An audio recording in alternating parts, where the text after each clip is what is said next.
जमानत मिली थी। ये थी सुर्खियां। अब बढ़ते हैं दिन की बड़ी खबर की तरफ। बड़ी खबर में आज बात करेंगे भारत की नई शिक्षा नीति, न्यू एजुकेशन पॉलिसी की। शिक्षा नीति का मतलब ये समझिए कि कब तक स्कूलों में पढ़ना है, ग्रेजुएशन कितने साल का होगा, बोर्ड की परीक्षाएं कौन सी क्लास में होंगी, क्या पढ़ाया जाएगा, किस मकसद के साथ पढ़ाया जाएगा, इस तरह के नियम तय करने वाली नीति। और इन नियमों की एक नई नीति नरेंद्र मोदी सरकार लेकर आई है, जिसे न्यू एजुकेशन पॉलिसी 2020 नाम दिया गया है। नई शिक्षा नीति 2020 के ड्राफ्ट को आज केंद्रीय कैबिनेट ने मंजूरी दे दी। हालांकि सरकार को यह ख्याल अचानक से आया हो, ऐसा नहीं है। 2014 के लोकसभा चुनाव में नई शिक्षा नीति भारतीय जनता पार्टी के घोषणा पत्र का हिस्सा थी और सरकार में आने के बाद भी बीजेपी ने यह एजेंडा छोड़ा नहीं। नई शिक्षा नीति तैयार करने के लिए 31 अक्टूबर 2015 को सरकार ने पूर्व कैबिनेट सचिव TSR सुब्रमण्यम की अध्यक्षता में 5 सदस्यों की कमेटी बनाई। कमेटी ने अपनी रिपोर्ट दी 27 मई 2016 को। इसके बाद 24 जून 2017 को इसरो के प्रमुख वैज्ञानिक के कस्तूरीरंगन की अध्यक्षता में 9 सदस्यों की कमेटी को नई शिक्षा नीति का ड्राफ्ट तैयार करने की जिम्मेदारी दी गई। 31 मई 2019 को ये ड्राफ्ट HRD मंत्री रमेश पोखरियाल निशंक को सौंपा गया। ड्राफ्ट पर HRD मंत्रालय ने लोगों के सुझाव मांगे। 2 लाख सुझाव आए और इसके बाद आज यानी 29 जुलाई को केंद्रीय कैबिनेट ने नई शिक्षा नीति के ड्राफ्ट को मंजूरी दे दी।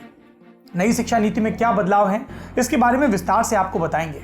लेकिन इसे लाने की जरूरत क्यों पड़ी, अभी वाले सिस्टम में क्या खराबी थी, इसकी दलील नरेंद्र मोदी सरकार ने जो दी वो ये है कि बदलते वक्त की जरूरतों को पूरा करने के लिए, शिक्षा की गुणवत्ता बढ़ाने के लिए, इनोवेशन और रिसर्च को बढ़ावा देने के लिए और देश को ज्ञान का सुपर पावर बनाने के लिए नई शिक्षा नीति की जरूरत है।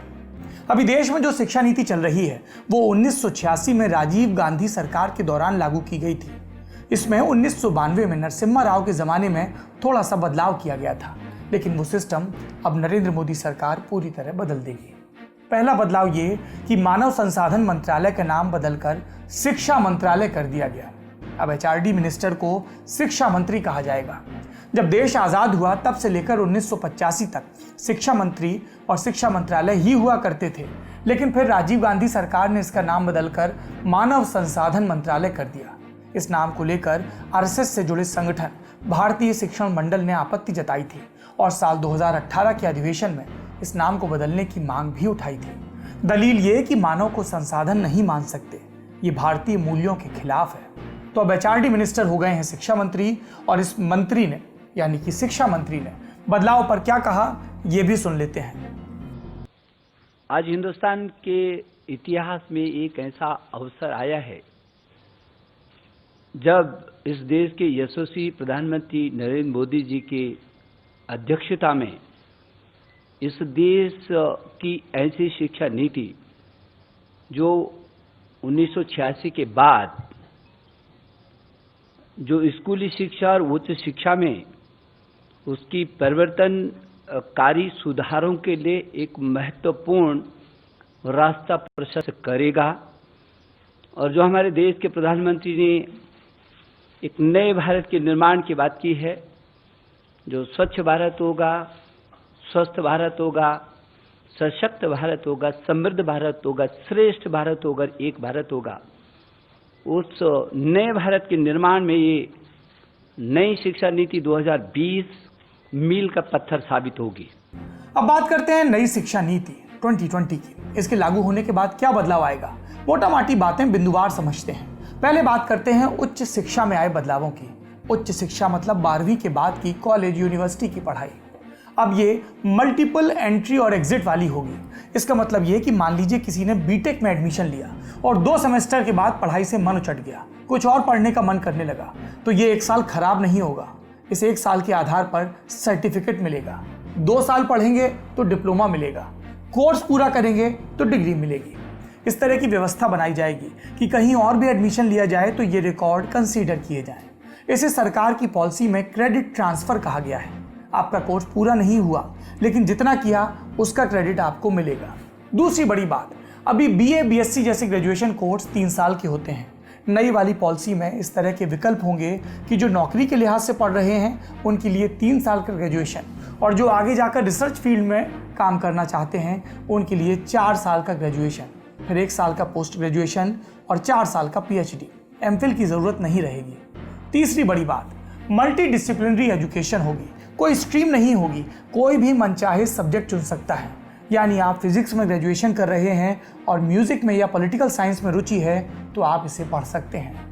ये बहुत अच्छा फैसला है। हम जिस विश्वविद्यालय से पढ़कर आए हैं, जवाहरलाल नेहरू विश्वविद्यालय, वहाँ पर ये सुविधा है कि आप अपनी मर्जी के बहुत सारे कोर्सेज ले सकते हैं। दूसरे स्कूलों, दूसरे सेंटर्स के कोर्स भी ले सकते हैं। इससे छात्र को अपनी रुचि और अपने सर्वांगीण विकास में मदद मिलती है। आर्ट्स और साइंस का जो विभाजन है वो भी थोड़ा कमज़ोर पड़ता है। हालांकि इसमें मेजर और माइनर सब्जेक्ट की व्यवस्था रहेगी। इसके अलावा कॉलेजों में ग्रेडेड ऑटोनॉमी होगी। जैसे एक यूनिवर्सिटी से एफिलेटेड कई कॉलेज होते हैं जिनकी परीक्षाएं यूनिवर्सिटी भी कराती है, अब कॉलेजेस को भी ये स्वायत्तता मिलेगी। उच्च शिक्षा के लिए एक सिंगल रेगुलेटर बनाया जाएगा। अभी कई संस्थाएं हैं, यूजीसी अलग है, एआईसीटीई अलग है, ऐसी कई संस्थाएं हैं जो हायर एजुकेशन के लिए नियम बनाती हैं। इन सबको मिलाकर एक रेगुलेटर, बढ़िया फैसला। देश भर की हर यूनिवर्सिटी के लिए शिक्षा के मानक एक समान होंगे, यानी सेंट्रल यूनिवर्सिटी हो या स्टेट यूनिवर्सिटी या फिर डीम्ड यूनिवर्सिटी, सबका स्टैंडर्ड एक जैसा होना चाहिए। ऐसा नहीं कि बिहार की किसी यूनिवर्सिटी में अलग तरह की पढ़ाई हो रही है और डीयू के या महाराष्ट्र के किसी कॉलेज में कुछ अलग पढ़ाया जा रहा है। ये भी नहीं हो पाएगा कि कोई प्राइवेट कॉलेज कितनी भी फीस वसूल ले, इसके लिए फी कैप तय होगी। इसके अलावा कुछ और बदलाव भी हैं, जैसे रिसर्च प्रोजेक्ट्स की फंडिंग के लिए अमेरिका की तर्ज पर नेशनल रिसर्च फाउंडेशन बनाया जाएगा, जो साइंस के अलावा आर्ट्स के विषयों में भी रिसर्च प्रोजेक्ट्स को फंड करेगा। तकनीकी को खूब बढ़ावा दिया जाएगा, वर्चुअल लैब शुरू किए जाएंगे। ये तो हुई हायर एजुकेशन की बात। अब बात करते हैं स्कूली शिक्षा में आए बदलावों की, यानी नर्सरी से लेकर 12वीं तक की शिक्षा। अभी हमारा स्कूली सिस्टम 10+2 का है, यानी 10वीं तक सब सब्जेक्ट और 11वीं में स्ट्रीम तय करनी होती है। नए सिस्टम को 5+3+3+4 बताया गया है। इसमें स्कूल के आखिरी 4 साल यानी 9वीं से लेकर 12वीं तक एक समान माने जाएंगे, जिसमें सब्जेक्ट गहराई में पढ़ाए जाएं, लेकिन स्ट्रीम चुनने की ज़रूरत नहीं होगी। मल्टी स्ट्रीम पढ़ाई होगी। फिजिक्स वाला चाहे तो हिस्ट्री भी पढ़ पाएगा, या कोई एक्स्ट्रा करिकुलर एक्टिविटी जैसे म्यूजिक या स्पोर्ट्स है तो उसे भी एक सब्जेक्ट की तरह ही शामिल कर लिया जाएगा। ऐसी रुचि वाले विषयों को एक्स्ट्रा नहीं माना जाएगा। 3 से 6 साल के बच्चों को उनके लिए एक अलग पाठ्यक्रम तय होगा, जिसमें उन्हें खेल के तरीकों से सिखाया जाएगा। इसके लिए टीचर्स की भी अलग से ट्रेनिंग होगी। कक्षा 1 से 3 तक के बच्चों को, यानी 6 से 9 साल के बच्चों को लिखना पढ़ना आ जाए, इस पर खास जोर दिया जाएगा। इसके लिए नेशनल मिशन शुरू किया जाएगा। कक्षा 6 से ही बच्चों को वोकेशनल कोर्स पढ़ाए जाएंगे, यानी इससे बच्चों में स्किल डेवलप हो, इसका प्रयास किया जाएगा। बाकायदा बच्चों की इंटर्नशिप भी होगी, जिसमें वो कभी किसी कारपेंटर के यहाँ, लॉन्ड्री वाले के यहाँ, दुकान वाले के यहाँ जाकर काम सीखेंगे। ये बढ़िया फैसला है। इससे एक चीज़ और होनी चाहिए, हमारे यहाँ श्रम की महत्ता की बड़ी कमी है। जो बहुत संपन्न है उनको लगता है कि साहब फलाना काम तो दुरुस्त नहीं है, ये गरीब लोग करते हैं। ये बुद्धि की विपन्नता है। आपके पास साधन संपन्न होंगे, लेकिन आपने कर्म को इस कोटि में बांटकर अपने आप को कमज़ोर कर लिया है। और क्या होगा? 6वीं क्लास से ही बच्चों के प्रोजेक्ट बेस्ड लर्निंग के मॉड्यूल डेवलप किए जाएंगे। उन्हें कोडिंग भी सिखाई जाएगी। स्कूलों के सिलेबस में बदलाव किया जाएगा। नए सिरे से पाठ्यक्रम तैयार किया जाएगा और वो पूरे देश में एक जैसा होगा। जोर इस पर दिया जाएगा कि कम से कम 5वीं क्लास तक बच्चों को उनकी मातृभाषा में पढ़ाया जा सके। स्कूल में आने की उम्र से पहले भी बच्चों को क्या सिखाया जाए, इसके बारे में भी पेरेंट्स को बताया जाएगा। बोर्ड की परीक्षा बड़ा हौवा होता है, इसकी अहमियत घटाने की बात है। साल में 2 बार बोर्ड की परीक्षाएं कराई जा सकती हैं। बोर्ड की परीक्षाओं में ऑब्जेक्टिव टाइप क्वेश्चन पेपर भी हो सकते हैं। इसके अलावा बच्चों के रिपोर्ट कार्ड में सिर्फ टीचरों का मूल्यांकन ही नहीं होगा। एक कॉलम ऐसा भी होगा जिसमें बच्चा खुद अपना मूल्यांकन करेगा, और एक कॉलम ऐसा भी जिसमें सहपाठी उसका मूल्यांकन करेंगे। ये दिलचस्प है। स्कूल के बाद कॉलेज में दाखिले के लिए कॉमन एंट्रेंस एग्जाम हो, इसके लिए नेशनल असेसमेंट सेंटर बनाए जाने की भी बात सामने आई है। स्कूल से बच्चा निकलेगा तो हर बच्चे के पास एक वोकेशनल स्किल होगी। नई शिक्षा नीति की मोटामाटी बातें यही हैं। अब तो ये बहुत आदर्श स्थिति जैसा लग रहा है, लेकिन हमारे सरकारी स्कूलों की हालत हम जानते हैं। खुद सरकार के आंकड़े कहते हैं कि लगभग हर प्रदेश में स्कूलों में शिक्षकों की कमी है। तो फिर कहीं ना कहीं स्कूल का भवन या दूसरे सुधार, इनकी बात भी होनी चाहिए। सरकार ने शिक्षा पर खर्च बढ़ाने का ऐलान किया है। अब जीडीपी का 6% शिक्षा पर खर्च होगा। अभी कितना हो रहा है? 4.3% के आसपास।